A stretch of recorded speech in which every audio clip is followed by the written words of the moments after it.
이런 거 갖다가 먹는 건데 이게 발암물질이 있었겠는데 걱정 안 되고 바보지 이게.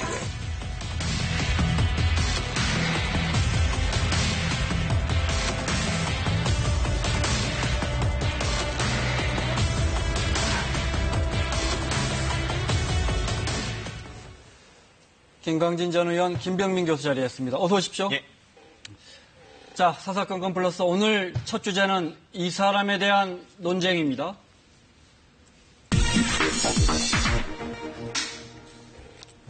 장하성 청와대 정책실장의 전화 한 통 인사 개입이냐 아니면 뭐 그냥 덕담 차원의 격려 전화이냐 논란이 뜨거운데 먼저 장하성 정책실장 설명을 좀 해주실까요? 어떤 사람인지 우리 국민이 뭐 그 집안을 많이 아는데요. 네, 고려대학교 교수 출신이죠. 네. 그러니까 지금 현재 문재인 정부의 소득주도 성장 그리고 경제민주화를 설계했다 이렇게 볼 수가 있는 상황이고요. 그러니까 지금 현재 문재인 정부의 정책실장을 맡으면서 현 정부의 경제 기조를 다 이렇게 설계했다 이렇게 봐도 좀 무방할 정도의 인물로 볼 수가 있는 것 같습니다. 네. 호남의 명문가 집안이잖아요. 네, 그렇습니다. 뭐 온 가족들을 다 알기도 하고 또 뭐 형제간에도 유명한 교수이기도 하고 장하준 교수도 장하준 교수이기도 네. 하고요.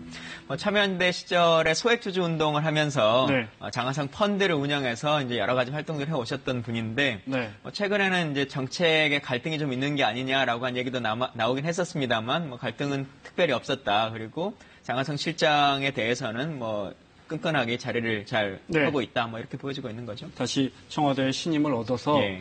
그런 과정에서 지난 1월에 있던 일이 불거졌습니다. 공석인 국민연금 기금운용본부장을 뽑아야 하는데 아시다시피 650조가량을 굴리고 있는 우리 정부 예산보다 많습니다. 예. 네, 이걸 굴릴 사람 책임자를 뽑아야 하는데 지금 1년 넘게 공석인데 그 공모 절차가 시작되는 과정에서 곽태선 전 베어링 자산운용 대표한테 장하성 실장이 전화를 했다는 거예요. 자, 여기서부터 문제가 불거집니다. 네. 전화한 사실은 맞는 거죠? 처음에는 전환 사실 자체도 부인했었죠. 그러니까 나중에는 전환 사실을 인정했는데 여기에 대한 덕담 차원의 격려 전화였다고 얘기를 하고 있습니다.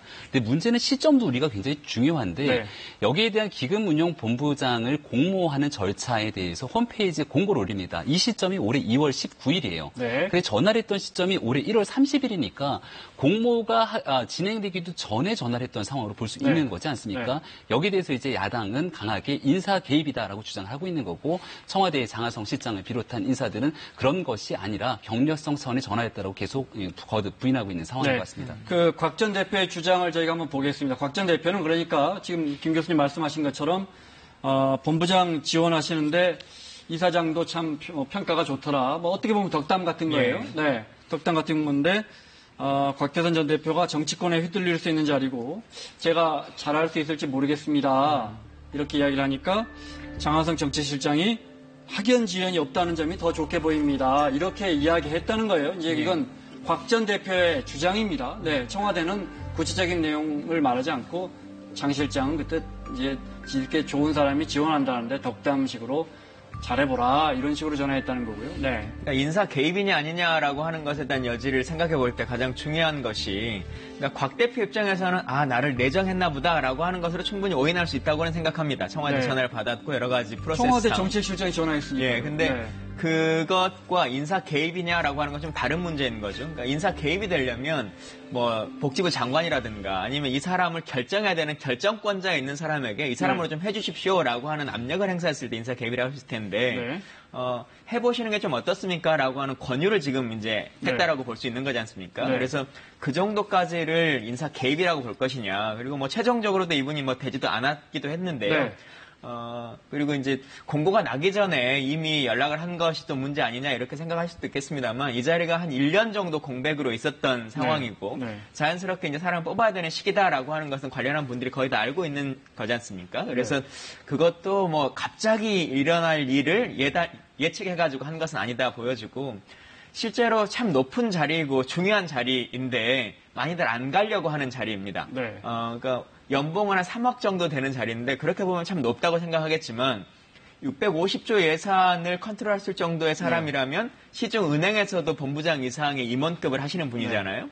그러면 연봉을 그냥 있으면 10억 원 넘게는 받을 수 있는 직위에 계시는 분인데 공직으로 오면서 급여도 한 반 이상으로 깎이고 또 3년 임기를 마치고 나서도 연관 기업에 3년 이상은 네. 재취업이 안 되도록 되어 있습니다. 네. 그러다 보니까 앞으로의 생활 안에서 사실 좀 모시기 힘들다 이 말씀이시죠? 어려운 자리. 네. 그래서 여러 사람에게 좀 타진해 볼 수 있는 거라고 생각을 그런데 합니다. 저 공모 과정에서 장 실장이 전화한 거에 이어서 김성주 국민연금 이사장이 또 전화를 해요. 그죠? 네, 맞습니다. 전화해서 최종 후보 3인에 올랐는데 이사장과 전주 본사에서 국민연금 운영 방안 한번 논의를 한번 해보자. 저 6월 되면 해외 출장도 같이 갑시다.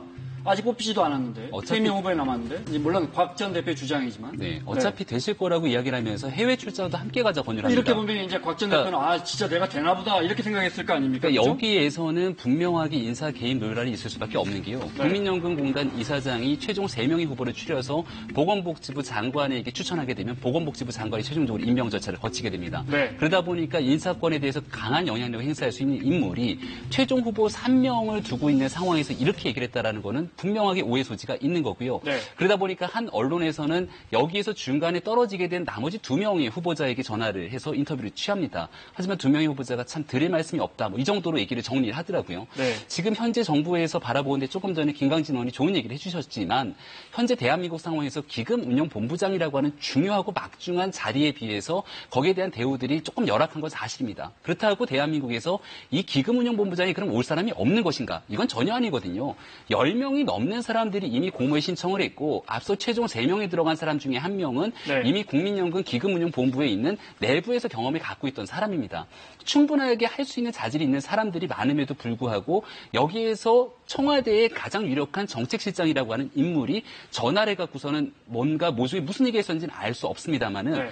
인사 추천으로 볼 수 있는 얘기들이 와갔다는 것은 굉장히 심각한 오해를 낳을 수 있는 소지가 있는 자, 거죠. 말씀하신 것처럼 아직 뽑히지도 않은 기금운용본부장을 국민연금 이사장이 미리 만난 것에 대해서 국민연금은 뭐라고 하는지 들어보시죠.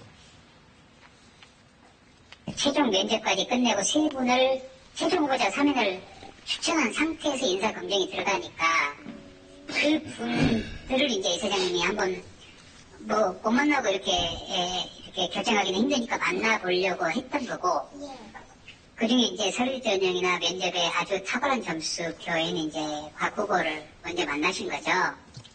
자, 정리하면 이런 겁니다. 청와대 정책실장이 아직 지원도 안 한 기금운용본부장 후보에게 전화해서 덕담이든 무슨 했다는 것이고, 게다가 국민연금 이사장은 아예 이 사람을 후보자를 낙점도 되기 전에 만났다는 겁니다. 당연히 야권에서는 비판이 나옵니다. 들어보겠습니다.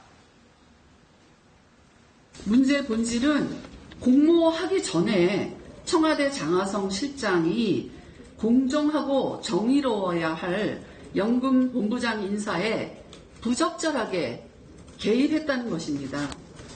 지난 1월 달에 청와대 장하성 정책실장은 기금운용 본부장 공모가 개시되기도 전에 박태선 전 대표에게 직접 연락을 해서 공모 지원을 권유하면서 업무 방향에 대해서도 얘기를 나눴고 심지어 청와대 인사수석실에서 연락이 갈 것이라는 말까지 했습니다. 사실 이게 왜 민감하냐면 지난 정부에서 삼성물산하고 제일모직 합병할 때 국민연금이 어느 편 드느냐 굉장히 중요했는데 그때 청와대 압력받아가지고 잘못된 선택했다라고 지금 법원에서 그런 판결이 이어지고 있는 거 아닙니까? 네. 문영표 복지부 장관도 예. 지금 그것 때문에 1, 2심에서 다 유죄 받았고요. 그죠?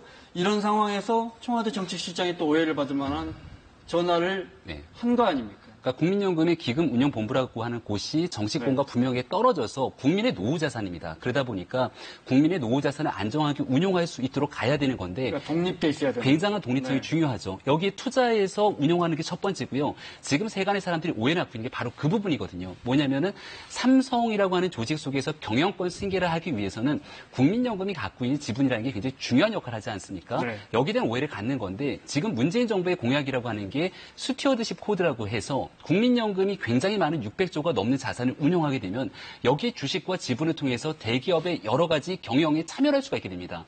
이걸 이제 스튜어드십 코드를 통해서 적극적인 참여를 하겠다는 건데 일각에서 제기하고 있는 오해는 단순하게 투자의 역할을 넘어서 결국은 이 재벌 개혁을 하기 위한 상황으로서의 기금 운용본부장의 자리가 중요한데 여기에 곽태선 대표가 적합치 않아서 청와대가 뭔가 모종의 조치를 취한 것은 아니냐 이렇게 오해를 하고 있는 거거든요. 네. 그렇기 때문에 여기에 대해서 지금 장하성 실장이 취했던 전화 한 통화가 굉장히 큰 파장을 낳을 수밖에 없는 상황인 것 같습니다. 말씀드렸지만 청와대는 뭐 인사 추천이라든지 내정설 이런 거 뭐 전혀 부인하고 있고 덕담한 게 다다 이런 입장을 보이고 있는데 자 그런데 중요한 건 자 이렇게 했던 저 곽 전 대표가 이렇게 해서 붙었으면 이제 뭐 야 뭐가 청와대에 있는 거 아니냐 이랬을 텐데 떨어졌어요. 예. 왜 떨어졌습니까?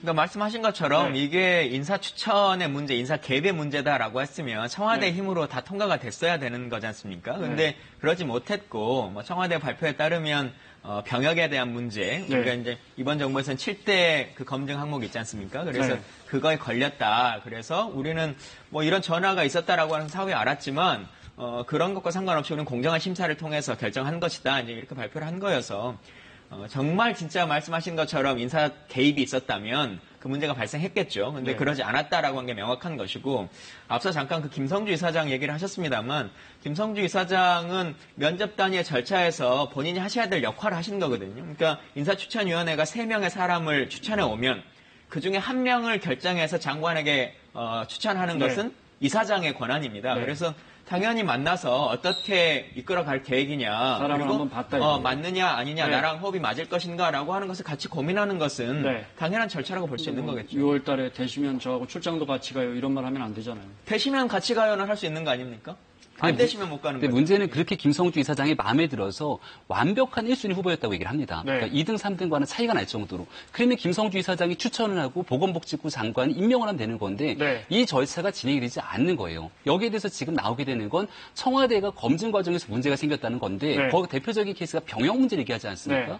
근데 대한민국의 병역 문제라는 거는 대표적인 이력서라든지 몇 가지 자료를 보고 충분하게 검증이 가능한 시스템인데 왜 여기에 대해서 갑자기 청와대가 난데없이 나오냐는 거죠. 그러니까 지금 이 상황에서 청와대에서 검증했다는 거예요. 청와대에서 얼마든지 검증할 수 있다는 겁니다. 왜냐하면 보건복지부 장관이 임명하는 상황이기 그래서 때문에. 병역에 문제가 있으니까 드랍시켰다는 거예요. 근데 거기에 대해서 보건복지부 장관이 예를 들어서 문제가 될 수 있는 소지가 있다라면은 김성주 이사장이 바라봤을 때 충분하게 김성주 이사장이 1순위로 후보를 선정하는 과정에서 충분히 거를 수 있는 내용이라고 볼 수 있는 거잖아요. 근데 그런 부분들과 상관없이 교수님 말씀은 이사장 선에서도 걸릴 수 있었는데 얼마든지 내용을 당연히 될 거로 생각하고 추진하다가 추천도 했다가 청와대 검증에서 걸렸다.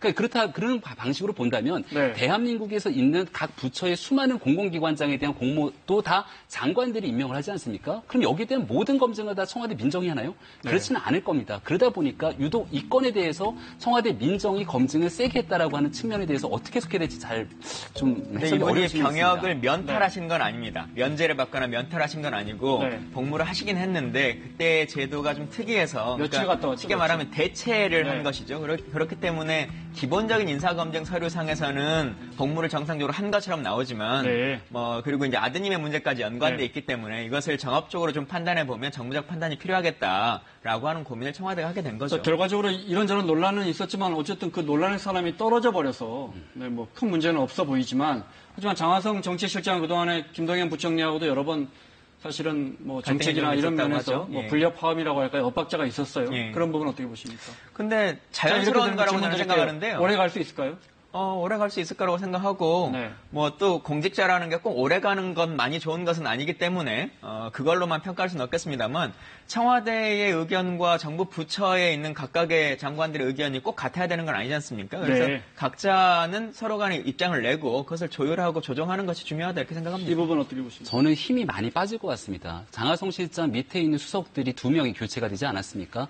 장하성 실장이 추진하고 있는 방향성에 대해서 일을 같이 하기 위해서는 손발을 맞추는 사람들이 중요한데 그 모든 일들이 잘 하나둘씩 풀리지 않는다라면 최종적으로 장하성 실장이 오히려 거취를 고민하지 않을까 이런 생각이 들기도 합니다. 자, 김광진 전 의원, 김병민 교수와 함께하고 있습니다. 사사건건 플러스 두 번째 주제 보겠습니다.